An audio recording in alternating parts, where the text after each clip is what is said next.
Hey, Chicago, what do you say? It's the CHGO Cubs podcast presented by DraftKings, America's top-rated sportsbook. Make sure you download the app and use the promo code CHGO when you sign up. We are four wide today. Luke Stuckmeyer, Jared Willis, Ryan Herrera, and Cody Del Mendo. As we continue on in January, we've got a lot of stuff for you today. We're going to go over what Ryan gathered, right? Yeah, well, I was going to say, you said Cody Del Mendo. According to Dustin Allen, it's Slow Mendo. Oh, Slow Mendo today. Chat, yeah, they're It's always my fault. It's always my fault. We were on time today, though. We were on, yeah, it is 1:21, and that like, did it change to 1:21 during the 30-second countdown, or whatever? I feel like They're all going at it right now. There's a lot of yeah. Cody catches a lot of flack in these chats. I've noticed. Yeah, I think it was like a 2023 resolution for people to pile on Cody. That was whatever to make people feel better, man. If it, also whatever that gets them to come here, that's fine. Yeah, that's true. That is true. So Ryan did sort of a mailbag roundtable thing. We're going to talk a little bit about. We're going to do our bold predictions. So we're not saying mild or mediocre predictions or easy to predict. We're trying to throw stuff out into the universe that's so bold it's just going to blow your mind. That's coming up a little bit in the podcast. I do want to start real quick with, obviously the injury last night, the cardiac arrest for Damar Hamlin on Monday Night Football was everywhere on the internet. Mm-hmm. I was happy that at the moment I wasn't watching live. Yeah. And I didn't cave in and go back and watch the video. I don't want to see it. I don't want to see it ever. Okay. And that's the type of thing I don't think anybody needs to see to relive, but I thought it was important, A, to mention it because it's professional sports and it's what we talk about, but B, Joe from Obvious Shirts once again stepping up and doing something cool. He doesn't want the attention for it, but we're going to give it because we think it can go for a good cause. He's donating at Joe from Obvious Shirts any sales from today, not just like 5% or 30% or 20%, 100% of what he sells today, he's donating to Hamlin's Foundation, which, I think it's really cool. I don't think he's doing it for attention because he does this type of stuff all the time. And it's also something that people will forget tomorrow. It's not something that people will talk about forever. It's just, it may not end up being a ton of money. I hope it is. So if you're thinking about buying an Obvious shirt to anytime in the future, beginning of the year, maybe you got a little money for the holidays, good place to use it. Great place to go to his foundation. Apparently he is still in critical condition, and they put him to sleep, put a tube down him to help him breathe. But the scenario that they were able to get his heartbeat back on the field was at least a positive sign. Did you guys see it live or? No. I was flipping through the Bulls game in that game, and Donovan Mitchell puts up 71 last night, and still the Monday Night Football game blew my mind more than that. So that's how big of a deal that situation was. I saw the video online, obviously. Yeah. It took minutes for that to happen.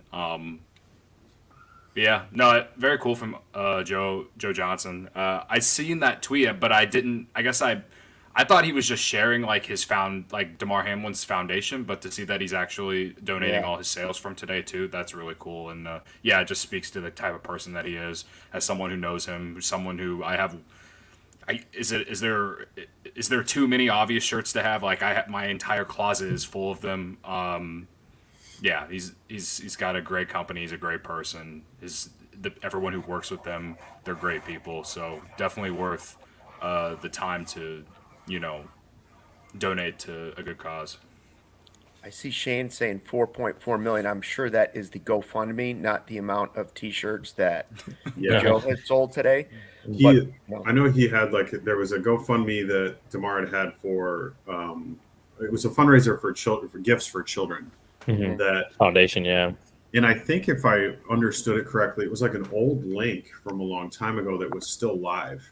And he had initially set a goal of like $2,500. This might have been back from when he was in college. And then last night, after all this happened, then everybody picked it up, and now it's like 4.4 million. I know it was up over 3 when I woke up this morning. So 4 million, I believe it.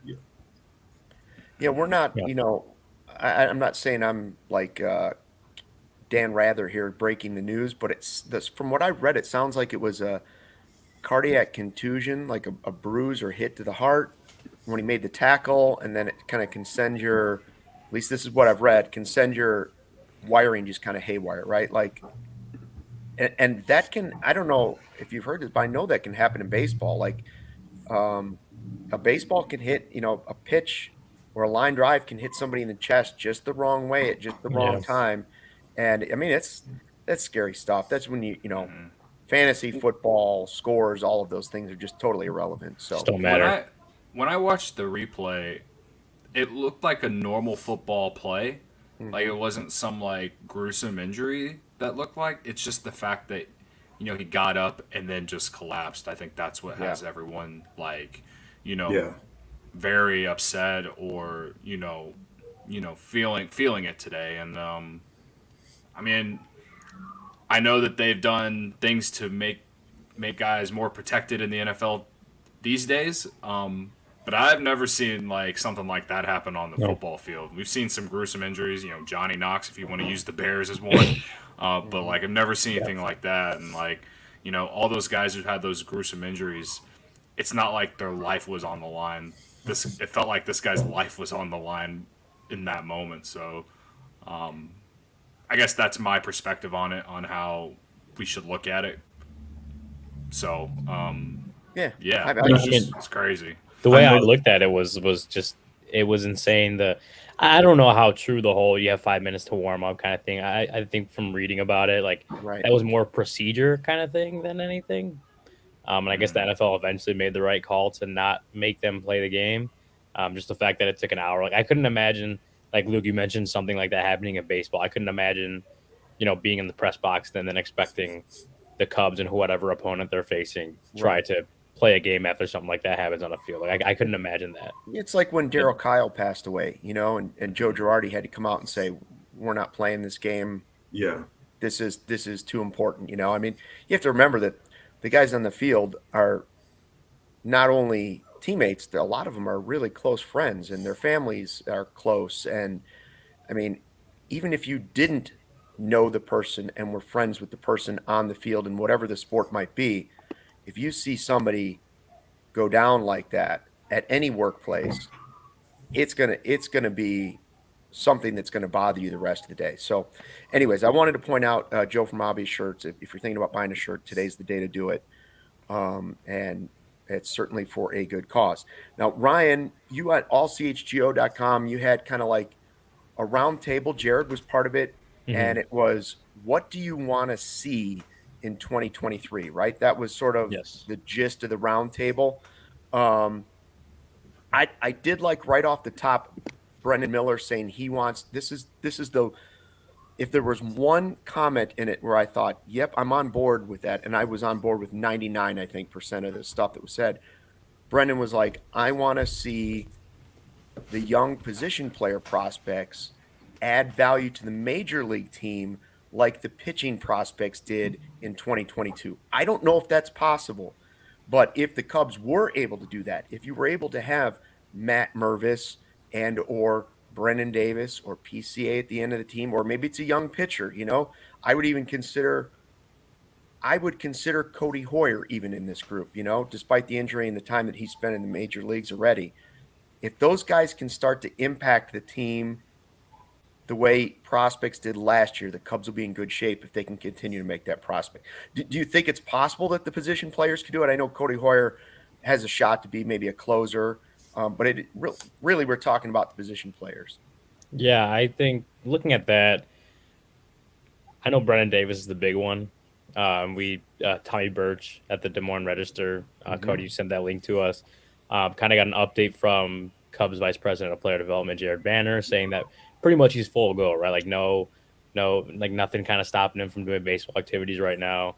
Should be good to go for spring training. I think that's kind of what we'd heard previously. Like that was the expectation, especially after his Arizona Fall League time came to a close. So that's good news, and I think Brennen Davis is like the number one, like as far as position players that number one can really have a shot at impacting this team, but number two that you really want to see impacting this team. Like that's like he's the guy that for over a year was the number one prospect in the system, right? And like Sure. you're kind of expecting him to debut last year at some point, and obviously it didn't happen. So now it's kind of like, okay, when is he going to get on the baseball field? When is he going to get called up to the major league roster and see what what he can do on this team? And the Cubs will obviously have to figure out the outfield rotation spots when that happens. But that's for me is the number one guy position player wise that I want to see come up to his team and prove whatever it is they need to prove at the big league level this season. And there's a scenario where if he can do that, if he can come up and play center field on a regular basis, we've talked a lot this offseason about what happens with first base. Is it Mervis? Are they going to sign somebody?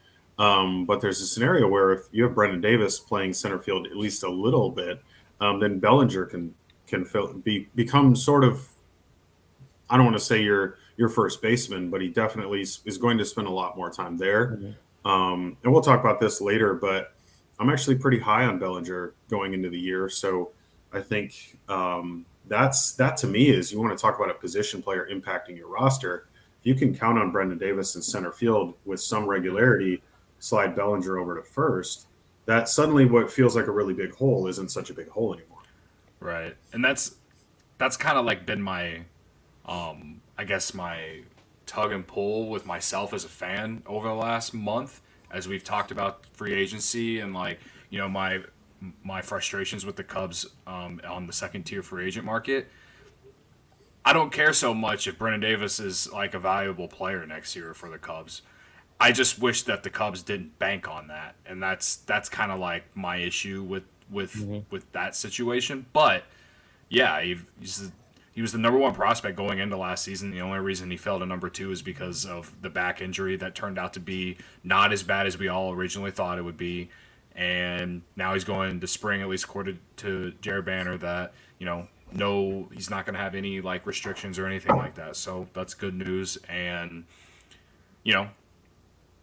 he's, again, top 50 prospect in baseball. So if you're going into a year like this where not necessarily you're playing on tanking, but you're trying to be a competitive team, giving him the opportunity is, it's a big deal. So I don't know.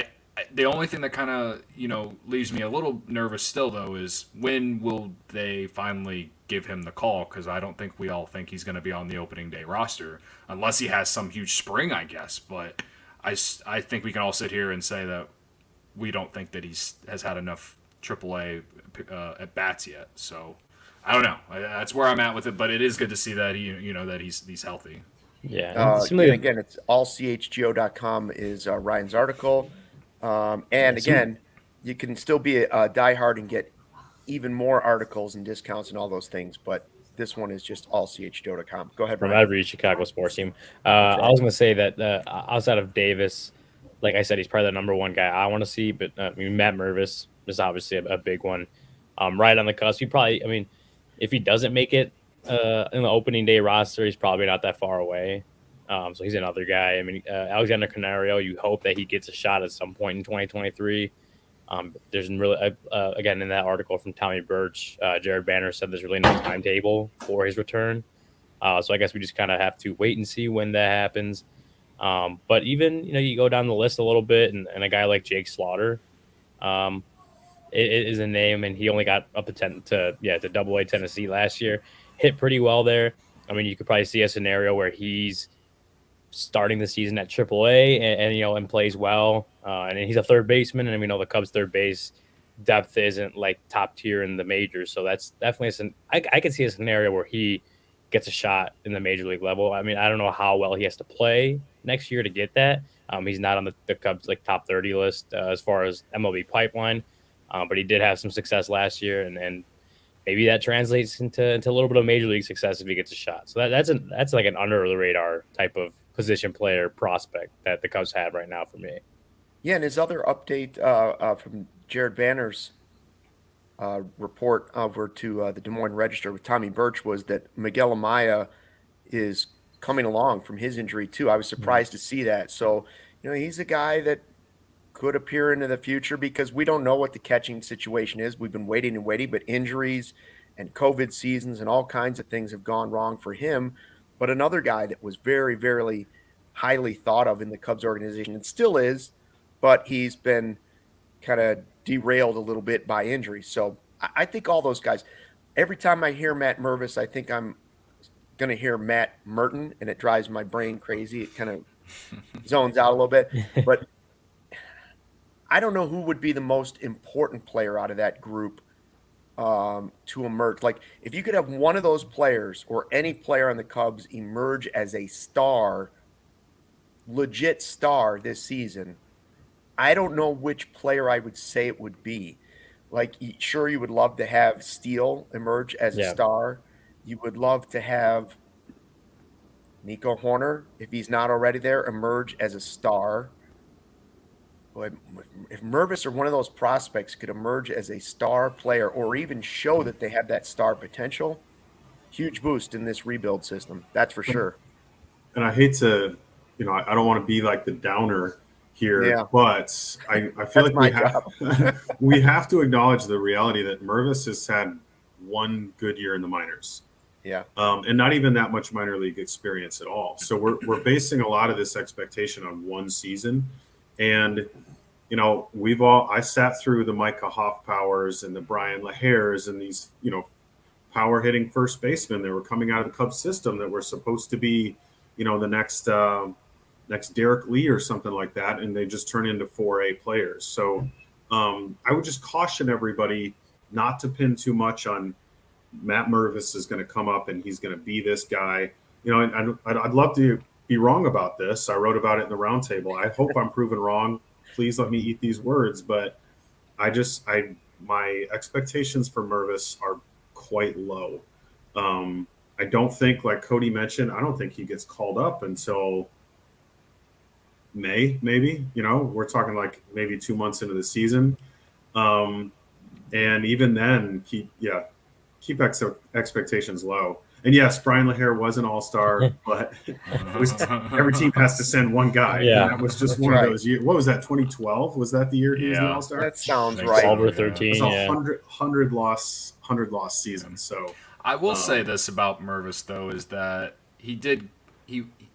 it's not like one good year in the minors, but he is 24, going to be 25 at some point this year probably, right? That's how birthdays work. So it's not like he's super young like PCA is, for example, where I think we all want to see him do it again. Where Mervis, he had some played in college, played at Duke, and the Cubs really liked him going into the draft, and they would have drafted him if there wasn't 5 rounds.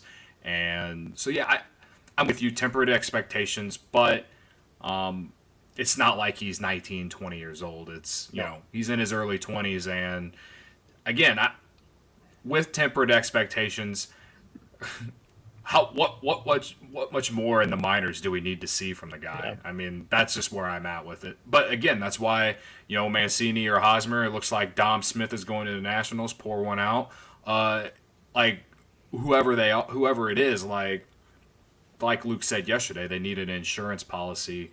That way Mervis isn't on the roster and expected to, put up, numbers that we don't expect, you know what I mean? Or feel that pressure. So that's kind of been I think all of our issue with the whole first base thing right now. So while I said yesterday that like I want to see Mervis and I want to see him get the full on opportunity, like they have to find a way to not put all this pressure on him going into Yeah, next you season. can't have all your eggs in the one basket at the like going into next year, especially for a rookie first baseman. But I'm gonna say Steele to answer that question as far as a star emerging. I think Steele has potential to be that, and I think that that's the spot where the Cubs could most use a star. Of course, like I don't know that Steele will ever be like an ace, in the sense of like Max Scherzer or Justin Verlander, those kind of guys. But then like John Lester wasn't at that level truly either.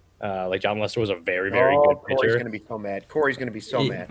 he was a very good pitcher for a long period of time with the Cubs. But I mean, I wouldn't say he was number one ace. Like I mean, he was the ace, of course. He was the number one starter for the Cubs for years, but he wasn't like Max Scherzer, Cy Young candidate every single year kind of pitcher. And I don't think Justin Steele needs to be that either to be a really, really good pitcher for this team and be an important number one starter for this team. I think we kind of started making that comparison between him and Lester, during the season when that story came out about Lester kind of offering him some advice. And I think that's a fair comparison. And if he can reach that level that John Lester was at for, a few years at the top of this Cubs rotation as they're starting to get better, that's a lot of money the Cubs don't have to spend on going to get an ace, right? They have a very good number one starter at that level. If that's what he gets to, then I think you're completely happy with that with Justin Steele, and the Cubs can focus on filling in, the star power in other areas that need it. I see Neil in the chat saying, "How about Seiya becoming a star this year?" I like that, Neil, and we're going to save that for the bold predictions segment because maybe that's on somebody's list. Seiya Suzuki becoming a star. I think he is. I'll just say this. I do think he's a little bit overlooked when people talk about this upcoming team because everybody's excited about the prospects that eventually, hopefully, will get to the major league level. Everybody's excited about the pitching. Everybody's excited about Dansby Swanson and Nico moving to second. But the name that we don't probably mention enough is, in my opinion, Seiya Suzuki. So we got our bold predictions coming up. Thanks to everybody in the chat that has joined today live on YouTube. If you have never been there, make sure you subscribe, pound the like button, all those good things on YouTube. What are we up to? 23,000, over 23,000 now for CHGO. Oh yeah, 23,000 Jordan number for Jordan year, right? 2023. Everything's 23 this year. Look at that. First though, guys, I do want to tell you about Greenridge Farm because I'm looking for a healthy snack alternative as I've started my resolution.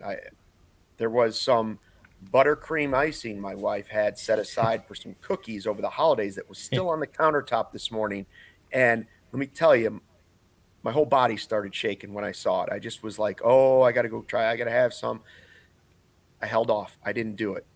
And Greenridge Farm is a local meat and cheese company offering you a better all-natural option, makers of all-natural deli meat sausages and their famous meat sticks, which are perfect for tailgating, happy hour, and school lunches. And these all-natural meat sticks are hardwood smoked for 8 hours, 16 grams of protein per stick, making them a perfect post-workout snack. So there you go.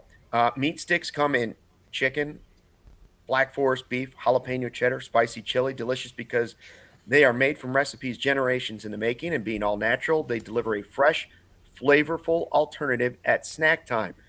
Refrigeration section is where you can find them at Costco, Sam's Club, all your Chicagoland grocery stores. And right now, when you order 3 meat products at greenridgefarm.com, include a pack of meat sticks in your basket, and they are free when you use the code CHGO. So make sure you get on board with that. If you haven't tried them, you don't know what you're missing. Greenridge Farm, simply natural meat.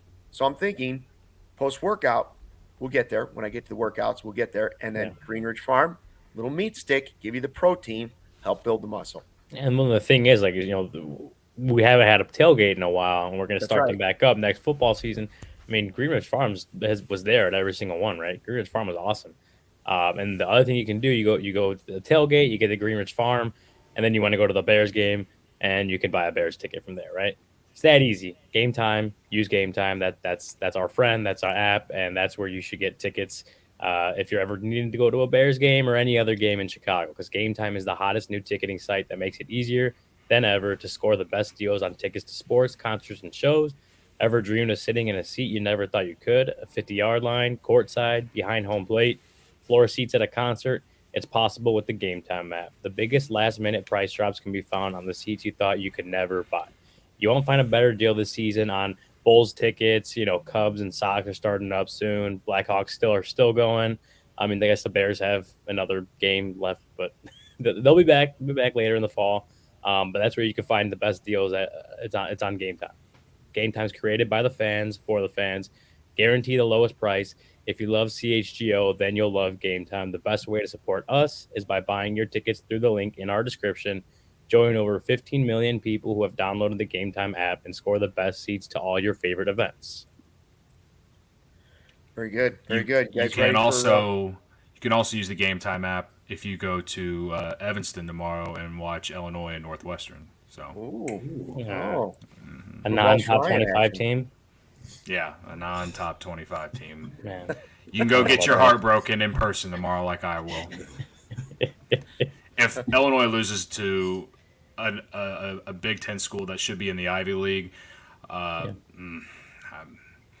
might have to go take a dip in the lake.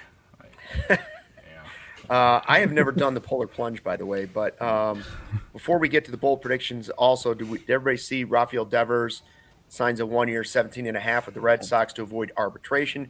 Yeah. Of course, that doesn't stop him from doing anything. It's just kind of a formality in my eyes. It doesn't mean he's staying there. It doesn't mean anything else about him staying there long term. It's for this season.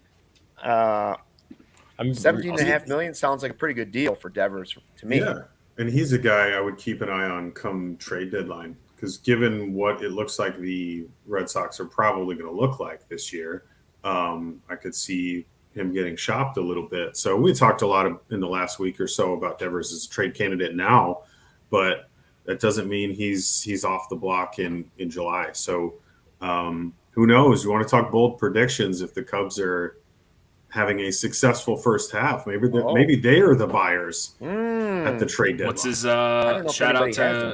shout out to Matt Snyder from CBS, who made that like his bold prediction of 2023. Oh yeah, I did see that. Yeah, it came out this past weekend, and all of Cubs Twitter got really excited about it just because of a bold prediction. I don't know if any of mine are as bold as – well, some of them are as bold as that, I think, really, to be honest with you.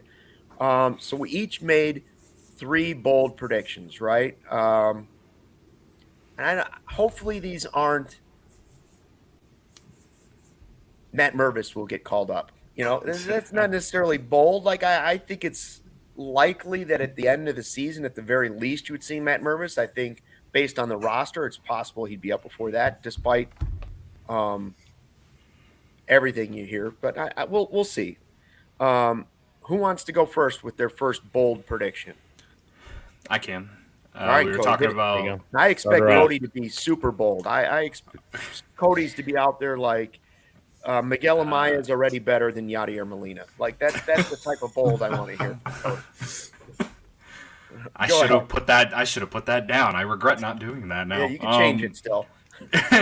Well, we were talking about Justin Steele in the last segment a little bit, and my bold prediction for him is that he pitches over 180 innings this year. And in this era, I think that's a lot. I mean, we were really high on Jameson Taillon just because he pitched 170 with the Yankees last year. But I think what comes with the 180 innings from Steele is just, that star power potentially. Bless you. Wherever you are. Bless you. Wherever you are, bless you. Anyway, what I think the 180 innings he puts out, it leads to, a huge breakout year, which last year kind of was, if you look at it, at certain parts of the year, right, from June on until the end of the year, where they basically shut them down. I think 180 is you're like I said, people are happy if a guy throws 150, right? Like I think 180 is bold, I guess. And plus the fact that he hasn't fully proved it for a full year, right? Like honestly, April and May was a struggle for him, and like I won't lie, I was down on him in those first couple months, but he really turned it around. So I'm hoping he takes that in next year, gives us a full year, and gives us, we we like to compare him to like John Lester as far as vibes and stuff like that. Like that's what John Lester was. He was a workhorse. He was a guy who went out there, and if he didn't have his best stuff, he still managed to give you 5 or 6 innings. Like if he's able to give you 5 or 6, maybe sometimes 7 innings over a course of 30 starts, then I see 180 innings in his future. And I like this one because it's bold on two fronts. Because Cody, like you said, he's Steele has not really shown that yet in his career. But also at the beginning of this, you pointed out the fact that in today's game, given the way that baseball is done and bullpens are handled and starting rotations are handled these days, for any pitcher to touch 180 innings is a lot. It used to be kind of 200 innings was the benchmark, but now I think you could probably drop that down to 180, 175. So yeah, this is last season, I think there was one guy who hit 200 innings. I could be wrong on that, but I thought it was just one guy. And it was I want to say it was Verlander, but yeah, I don't know who it was. I swear, when I was looking at the stats related to innings pitched a few weeks ago, I swear it was just one guy, and I think I really do believe it was Verlander, but I'm not fully sure. It's on bold, that. Cody. If I had to go colors, like yellow is sort of bold, then orange is the next bold, and red is really bold, and then the blue flame is the boldest of the bold. I'd put Cody somewhere between a yellow and orange. It sounds like Jared maybe is pushing orange to red. So let's see what Ryan's got. Ryan, you got something bold for us? Let's go. So my first one is that a Cubs pitcher will throw a no-hitter this year. Oh, that's bold. Cubs starter for sure. Like not one of those goes all those nine combined no-hitters. Yeah. That Cubs starter will throw a no-hitter. I don't know who it's going to be. I was kind of leaning Marcus Stroman. There was one. I remember one game later on in the season last year. I think he got like 6 2/3 no hit before he gave up a hit. And I remember like asking him afterwards about that. I'm like, do you even realize that you're on that kind of run? Like you haven't given up a hit. And he's like, no, but it's also not something he thinks about because the way he pitches, he pitches to a lot of contact ground balls. Like it's a lot harder for those kind of pitchers to pitch no hitters, just because the amount of balls, the elevated level of balls put in play is just always going to result in probably a base hit at some point, right? Versus guys that could just blow pitches by most of the hitters. But I think one of the Cubs do. I don't know who it's going to be. It could be Stroman. It could be Steele, where he kind of cements himself as that number one starter. Maybe Jameson Taillon surprises all of us and does it. Or maybe, I wrote in my 23 predictions for 2023 that Kyle Hendricks will throw a complete game. But maybe that's just a no hitter. Maybe those go hand in hand. It's a no hitter and a complete game. I guess we'll Wesneski. Somebody, Nick G in the chat says Wesneski. No. Someone said Wesneski's going to throw 5. That's bold. That's real bold. Bold. Yeah. So my second one was the Cubs are going to finish ahead of the Brewers in the division. I don't think they'll win it. I think the Cardinals are still that team to beat in the Central right now, and I don't know if the Cubs have done enough to make up that ground. But I do have a feeling that the Brewers might regress a little bit more this year. The Cubs may surprise some people, and will finish ahead of the Brewers in the division. I do think they'll win the regular season series between the two teams. That's going to help them kind of jump them in the standings, but I think they still finish up behind the Cardinals in the division. All right, before we get to Ryan's third, I want to know what Jared thinks. What's that? Ryan gets to do 2 before everyone else. Well, he jumped ahead. He got very excited. He's excited about that second one. And then he was like, well, I'm going to give them all. He's just enthusiastic about finishing ahead of Milwaukee. Ryan was so bold that he went double bold, and he gave 2 of them. That's all right. That's fine. I will be honest and let you know that I was not paying attention after Cody read his first one, so I thought he went through the whole line. Man, he's not even paying to our own podcast. All right, Jared, what do you have what's your first bold? All right, I believe I started with we talked about Cody Bellinger a little bit earlier, and my first prediction is Cody Bellinger hits at least 30 home runs this season. Wow, belly bombs. I started off, my initial number was 20. But then when I looked at, he hit 19 last year, and in still, what has been a stretch of a few really down years for him. So I decided to bump it up a little bit. Let's go to 30. It's like I said earlier, I'm high on he's fully healthy, or he's going to be fully healthy. He's blue flame bold. Yeah, that's I'm going big to start off. But no, I think I think if he's healthy, a big part of what's gone wrong with his swing has to do with that injury at the beginning of the 2021 season. And if he's got that sorted out, if he gets that swing back to what it was before, you look at the kind of numbers he was putting up his first 3 years in the majors. I mean, that was a future Hall of Famer. So hopeful that's, not even that he's going to get back to that form. So with that in mind, I think, 30 home runs, Bellinger's going to put him in the seats and the bleachers. Now we're getting closer to the Blue Flames. Now we're getting a little bit closer. I saw Blue Dabs 420 says he's predicting he's going to puke when he sees Contreras in a dead bird uniform. Michael Collada says Wisdom will not strike out 200 times. Next year, it'll be 199. That's Blue Flame. That's right there. A Blue Flamer. I would actually take the under on Wisdom strikeouts next year just because I don't think he's going to play as much. But also, his strikeout rate also has gone down, or it did go down last year compared to 2021. So, I don't know. Maybe it's just like 29% instead of like 33 or 34%. I had a lot. I'm a little bit. I have a Bellinger one that's tied in a little bit with what Jared is saying, but my first one, I think I go Blue Flamer right out of the gate. Like I don't go baby bold. I go big bold. Okay, big boy bold right here. Kyle Hendricks will lead the Cubs in wins this year. Boom. Mind's blown by everybody. Why am I attaching my name to something so bold, so crazy, so out there? Why am I going so damn bold with this prediction? Because I never bet against Kyle Hendricks, number one, okay? Number two, we're looking at him as probably the number 5 starter if he's around most of the season. And we're counting on him being healthy. That's another bold part of this. So now I'm already double bold.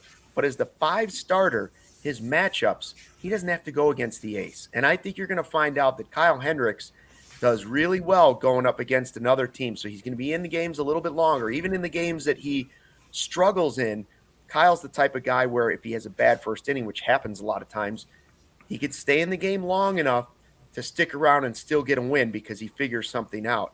And when you're doing that against another team's number 5, you're likely going to have some runs on the board to support you in that. So I don't bet against Kyle Hendricks. I do think he's going to be healthy. And if I really want to go blue bold, then I'll say his fastball is going to hit 90, but I'm not going that far. I know they're trying to, uptick the fastball. I'm just going to say, don't be surprised. Everybody's counting out Kyle Hendricks. He's talking about Tyone. We're talking about Stroman. We're talking about Steele. Everybody has shoved Kyle Hendricks off into the pasture and into retirement. I'm going blue flame bold.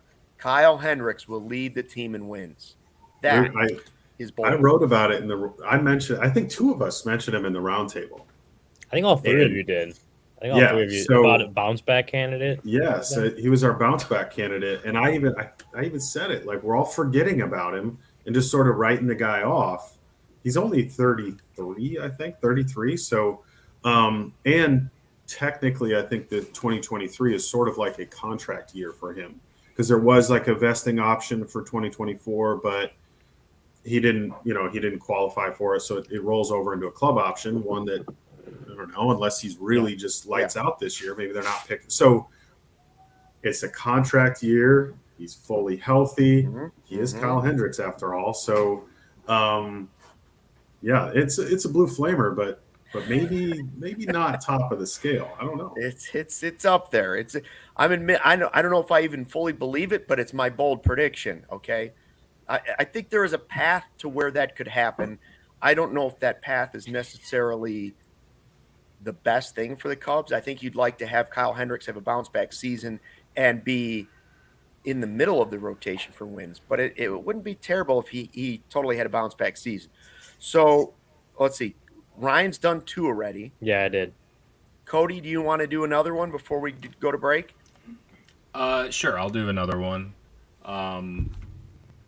What did I put? Oh yeah, Jameson Taillon will be the Cubs' #1 starter by the end of 2023. And what I mean by that is he will, maybe he's an all-star, maybe he finally gets that reaches that peak of what the potential that he had coming into the league is. And we talked about it whenever, when the Cubs signed Taillon and they talked. They did the press conference. He talked about how he talked with the Cubs pitching coaches for like 2 hours or whatever, just about pitching and all these things. Oh, We lose Cody for a we second. lost Cody. Oh, there he goes. All right, The prediction was so bold that it just knocked him right knocked out. him right off the internet. StreamYard couldn't even. It was too hot. Believe it. It was too hot. YouTube was like, "Oh, we got to censor this guy. This is as bold as they get. Like this is unsafe for the community. A bold prediction like this." Taillon, for the ace Cody. of the staff. I mean, that's what the Cubs are hoping. Robert from Milwaukee's in the chat, by the way. I'll wait for Cody. I was going to say Robert, Cubs fan in Milwaukee, on board. New friend, I think. I mean, I don't think that's outrageously bold. I think I expected Cody to go blue flamers right out of the gate. And so I think he's playing in the yellow territory right now, like the yellow to orange. I think Taillon as the ace might be bold, but it's certainly the type of thing the Cubs are hoping for, right? Like what Cody was saying, they're hoping that they can tap into that potential. And even he said it. He doesn't think he's played his best baseball. So they get him in the pitch lab and find something. He's always had that ace potential on his resume. He just hasn't quite lived up to it. So, yeah. Jared, you want to do one more, and then we'll go to break since Cody sent us into the Twitter sphere or YouTube sphere. He's been banished into the ether somewhere. So, my second one might be, I don't know. My third one's pretty bold too. I tried to go big for all three of these, but that's right. Speaking of Cody's, I went Cody Hoyer leads the team in saves. That's, I might get bounced here in a second for that one, but I think there's. Oh, he did. He did. Oh, he was unbelievable. No, actually knocked out again. YouTube. Just messing. Joey's like, no, that's too bold. You get out of here. But no, I think so. Probably Brad Boxberger is your guy to start the season, I would imagine. But I really think, given the mix of bullpen arms that they have, I don't see David Ross really assigning somebody that's that role, especially not out of spring training. I think it becomes somebody is going to step up and show that they should be the guy. And Cody Hoyer has the potential for it. We know how powerful his arm is. We know what he's capable of. Yes, he's coming off of the big Tommy John surgery. He's been out for a long time. But I think I see him as being the one who steps up, fills that role, and shows that he should be the guy. And I'm envisioning down the stretch later in the season, come summer into August and September, that Cody Hoyer becomes the guy. Because Boxberger to me feels very much like what we've seen with a lot of these guys is he's a 1-year deal. He's probably getting traded. So that's, and I know it's quite bold, but I see him stepping up to take that spot. I see Evil Wax 73 says Wisniewski will not only earn a starting spot in rotation, he will lead the team in wins, lead the staff in wins. That is bold. I'll admit, Jared, I actually had a similar. We're on the same wavelength today. I had a similar one in there that I deleted out and put something else in. I had Cody Hoyer becoming the closer by the very end of the season, the guy that looks like the closer by the end of the season. And I think some of that will depend on when he's fully recovered and fully back. My only concern or doubt in your bold prediction would be, I don't know if he'll get enough opportunities because of when he may start this, when he actually makes it his first appearance. I don't know if that's straight out of the gate. I think it's supposed to be a little bit later, right? Oh, our other Cody is back. I think Cody with the Y. Last I've seen is I I don't know. It's still too far away to tell, but I think that is Yeah. a fair question for him. Is he actually going to be ready come the start of the season, or is he in a spot where they're going to want to give him high leverage innings early in the season? It might be that in April and May, he's the guy that goes out there in the fifth or something in a blowout or something along those lines, because he hasn't pitched in so long. So, Right. Who knows? Guys, I want to tell you about Foco. Let's Already got you the best coverage of your favorite teams. So get fitted out with the best sports gear around. Foco's got you covered from Soldier Field to the fan cave in your basement, north side, south side, with hoodies, slippers, signs, bobbleheads, and everything in between. Get decked out like DeMar in apparel from the leader in sports merch and collectibles, Foco. If you're looking for a nice gift for the football fan in your life, got to start thinking about Valentine's Day already. Foco's got you covered. Hoodies that fight that Lake Michigan breeze. Check out foco.com or click the link in the description below for all non-presale items. Use that promo code CHGO for 10% off. Who is playing the harmonica? Where did that was not me. I've I got heard to a say, harmonica. that was coming out of my house. I've got some musician children. Budding musicians? Yeah. Oh, yeah. I've got a John Popper in the house. He's playing his harmonica. So I'm trying to be strategic with the mute button. You never know. You never know? know with a home edition what's going to happen. Exactly. There's some Who knew we would entertainment have going on in the harmonica? background.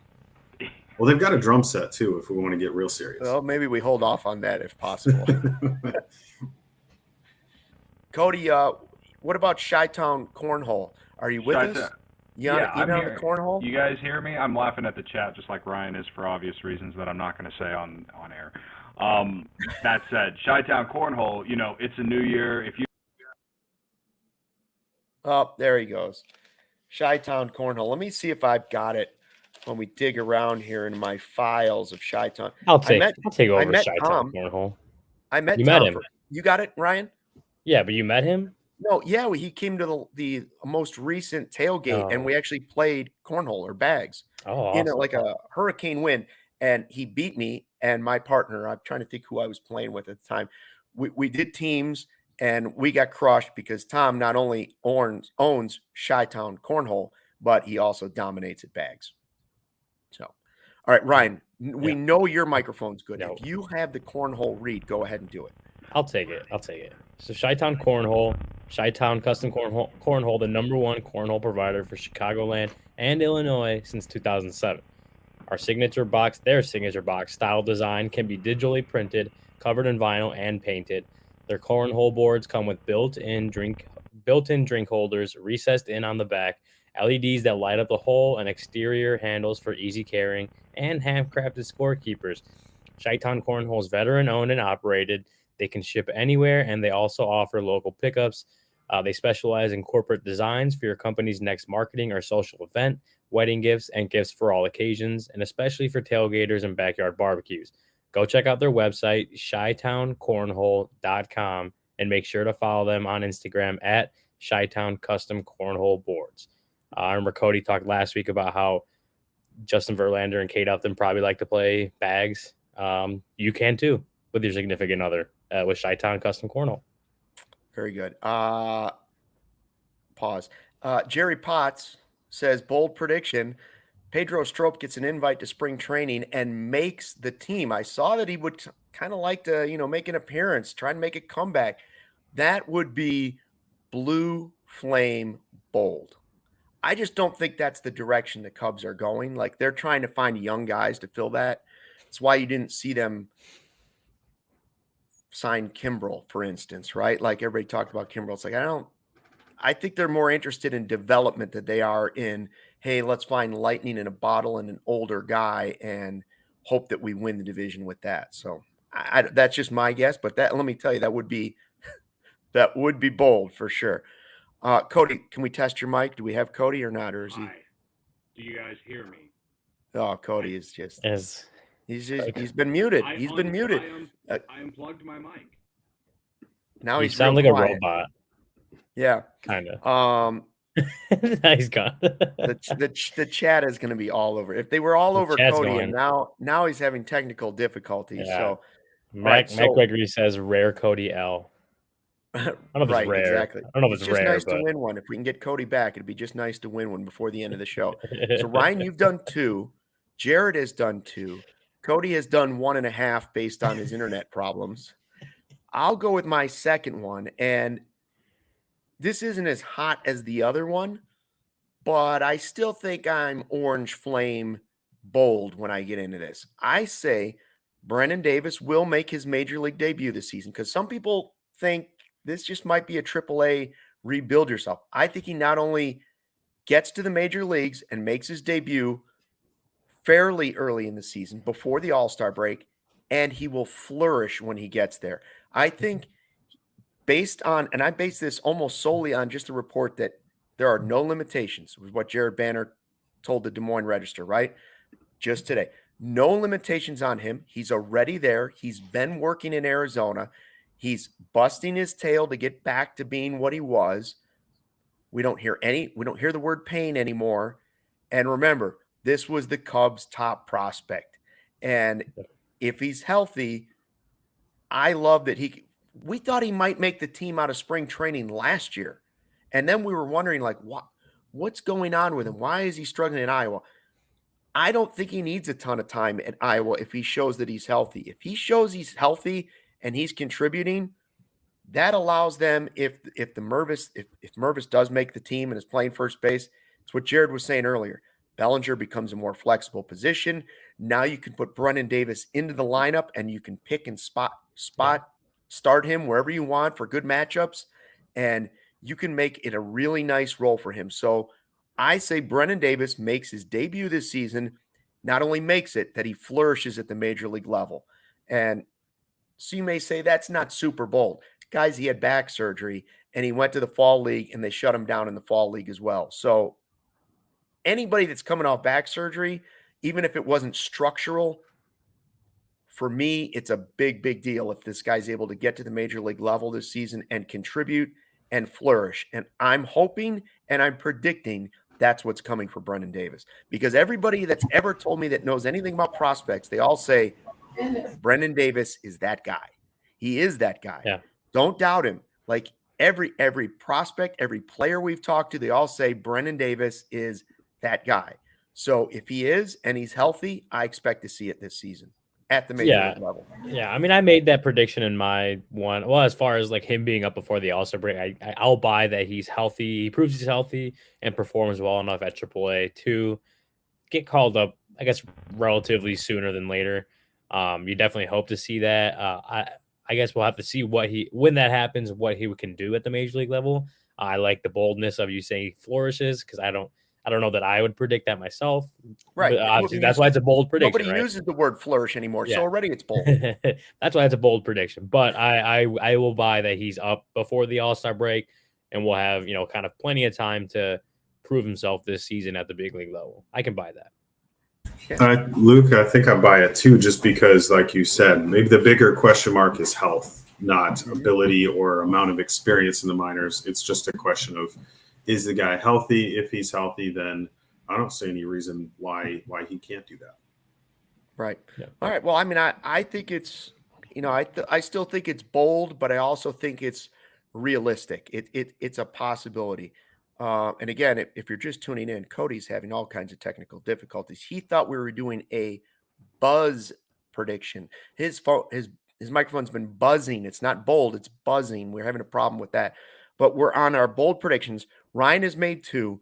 Ryan, give us your third bold prediction for the 2023 Chicago Cubs. So this wasn't as bold as when I first said it, or when I first wrote it in there. And I'm like, now that I'm thinking about it, man, I could have gone bolder. I said Dansby Swanson tops 30 homers. But I don't know if that's bold enough, because he hit 27 2 years ago, 25 his last year. You look at his Baseball Savant page, if all his homer or if he was hitting solely at Wrigley Field, he would have had 33 homers. I don't think it's bold enough. I may now that I think about it, I'm gonna go up to 35. I'm gonna go up to 35 for Dansby Swanson. I had 30. I had the same number, and just like I did with Jared on the Hoyer one, I took it off. I thought 30s. It's maybe not bold. It is bold, but it's not like blue flame bold. If you say Dansby Swanson's going to hit 35 bombs. That's blue flame bold. That's where I'm at. 35 bombs. Like I said, like I had a lot of time to think about it. 30 seems a little bit bold, but also seems doable for him, right? It also seems like, oh yeah, he could hit 30 home runs, and I wouldn't be too shocked. 35 feels like a lot for Dansby Swanson. So I'm going to go there. I'm going to go bold, Dansby Swanson, raise it up 5. He's hitting 35 home runs for the Cubs. All right, I got a quick question for you guys then. Let's say you have an option. You have one or the other you can have. Dansby Swanson hits 35 homers, but he strikes out a lot. So he's a little Patrick Wisdom-esque in like the strikeout swing and miss ratio. Would you rather have the 35 homers with 170 strikeouts, 180 strikeouts, or would you rather have him be closer to like 20 homers and way more contact with the Cubs this season? It's an interesting question because the Cubs do need the pop with Wilson Contreras gone, and they've said they need the power. That's what I was going to say. First option. Yeah, I would say the same, the first option, just because I'm a little concerned about what's going to be a lack of power from this offense. And so if I've got the choice to get somebody who's going to hit more home runs like that, I'll take the strikeouts. I don't love that as a hitting profile, but in a team that's really going to be starved for some power, if you can get your shortstop hitting 35 home runs, that's really tough to turn down. But it's interesting because if you would put the same scenario out there for Patrick Wisdom, most people would be angry and say that's a terrible season because he just strikes out too much and all he does is homer or strike out. But if you put that same scenario on Dansby Swanson, it seems like a pretty good season. Yeah, it seems like what you might want to see. So, anyways, that I like that one, Ryan. Jared, what do you have for a third one? All right. Now for my last prediction, this might be my boldest one yet. And like I said, I tried to go real bold for all three. And I'm saying number 3, the Cubs are going to take the second NL wildcard spot. Oh, wow. So I've gone back and forth on, I think I wrote in the round table, they should be at least a 500 team. But I thought, you know what, this is the bold predictions show. So I'm not here to give you a mild prediction like they're going to go get to 500. They're going to win a wild card spot. And I'm not going to say that this year's team gives me the same kind of feeling, but I do recall going into the 2015 season, prognosticating with a friend. And I remember making a declaration to that person, this 2015 team, maybe they can get to 500. That'll be a good year. And then, of course, we all saw what happened. There are a lot of factors in that. Jake Arrieta's second half was a huge, huge part of that. So I don't necessarily think that this year's team has the same recipe for that kind of success, but I also think they might actually be good enough that if things go well, who knows? It's a bold prediction after all. And, again, I'm banking on a lot of things going right. You get a bounce back here from Hendricks. You get Bellinger back to form. Maybe they're buyers at the trade deadline. Who knows?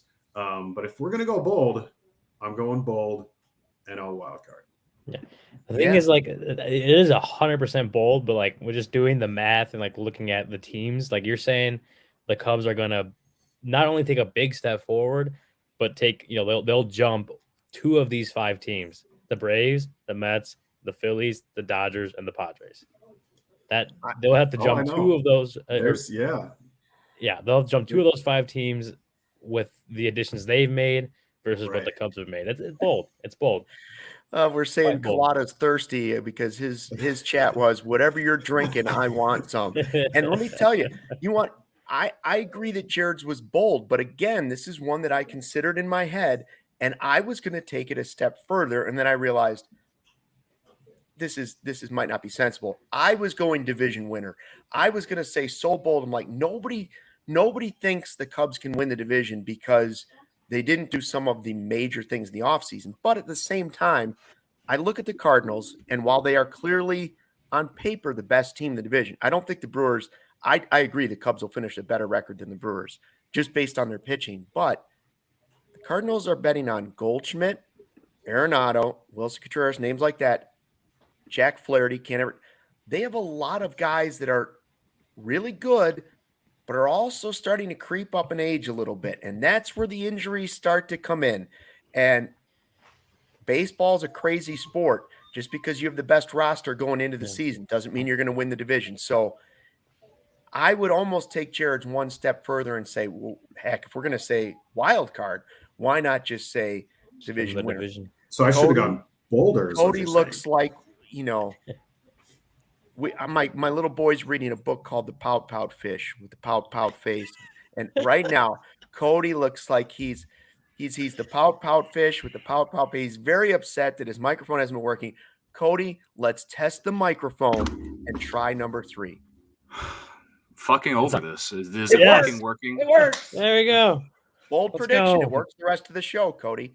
No, Jesus bold. fucking Christ. Number 3. Right. What do you Sorry got? for all my F-bombs. I don't even remember. Let me look in the Slack channel. Oh, I like it. Seiya Suzuki to make the All-Star team. Yeah. Which I don't know if that's bold or not. I think it's bold because I think a lot of people were down on him. And I say that because a lot of people want more offense. But if Seiya provides more offense closer to like what he did in Japan, then maybe the Cubs already had the guy. So if he does that, then I think he makes the All-Star team, and the Cubs are at least in the wild card chase. So. I think he's got some kind of tools for it. I think he's got tools, the ability. Obviously, he has the pedigree coming from Japan.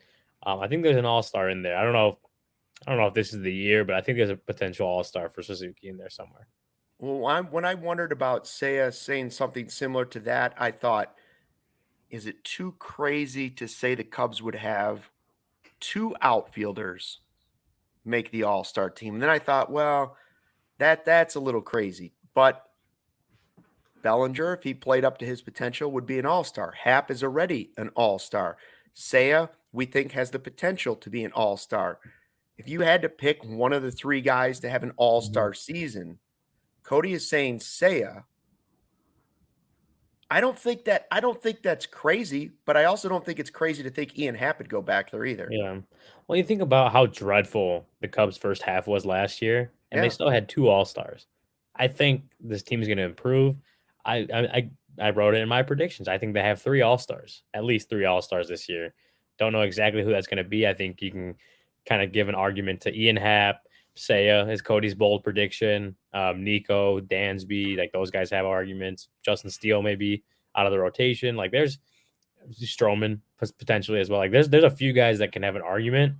And I think the Cubs add another All-Star from what they had last year. Even though they lost Contreras, I think they have enough good players on this team that if they improve, especially in the first half next year, they can.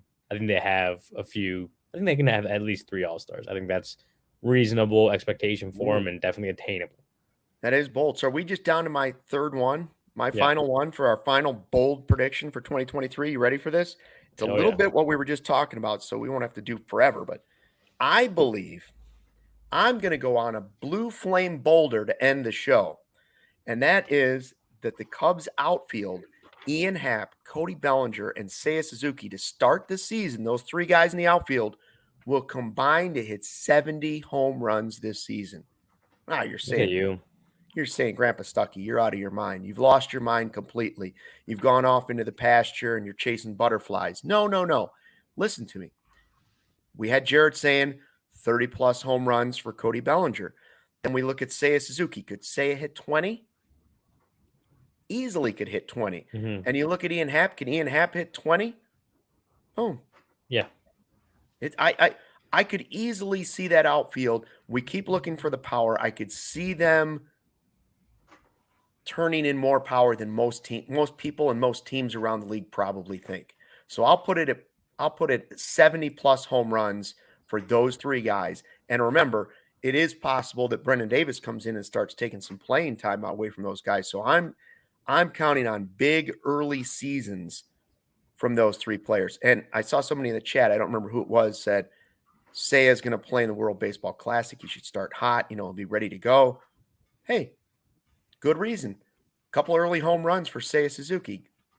And maybe he is used to the cold weather now in April because he was surprised by it last year. Is that bold? Was that my boldest? What was the boldest one we had?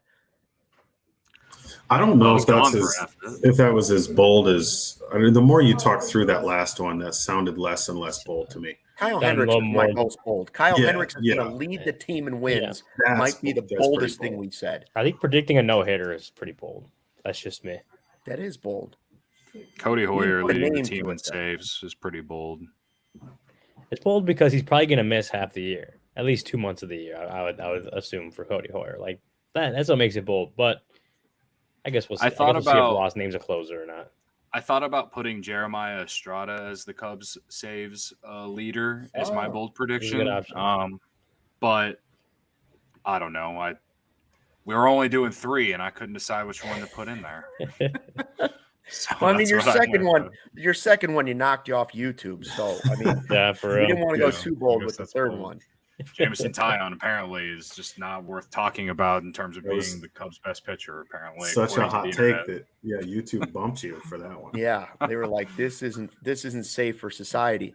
So I think what we should do here is we got our bold predictions. We're going to save this podcast, and potentially even before the season starts, we might redo this because you never know what's going to happen at spring training, World Baseball Classic. See, guys are healthy. We might adjust these or at least review it. I know we should look back at it at the All-Star break. Look back at the bold predictions. But I think it's possible it changes enough just between now and April or the end of March that we might want to adjust our bold predictions. But I wanted to get some early in 2023 just to see how wild and crazy we could be. So that was fun. Thanks to everybody in the chat who joined in with their bold predictions. We have Gordon Wittenmeyer hopefully joining us tomorrow on the podcast. That'll be fun. You want somebody that's going to have a bold prediction? I would guess that Gordon might have a couple for you. Some bold predictions, some hot takes. Uncle Gordy will have some hot takes for us. And he might rival Cody in F-bombs. So. And yes, and we might have to go to an R-rated channel on YouTube. It might have to be ready with the mute button. Filtered out. I don't know what the over/under is on that, but hopefully Matt Gregory said Cody was the under was 2 F-bombs today, and he beat that in like 3 seconds. Like hit 3. Were there more than 2? I heard 3. I heard 3. Yeah. I think there might have been at least 3. I think that's a backdoor over if I've ever seen one. Just a time. Always take the over when it comes to me. Thanks. That's right. It's just nice to win one, Cody. It's just nice to win one. We got the mic is up and running tomorrow. We're in studio, and Jared, you're going to come back on Thursday. Yeah, I'll be there in person with you guys Thursday. Sounds good. We'll see you guys at 1:20 coming up on Wednesday. Thanks for checking out the CHGO Cubs podcast presented by DraftKings, America's top-rated sportsbook. Make sure you download the app and use the promo code CHGO when you sign up. We'll see you 1:20. Until then, harmonica, play us out. Fly the W.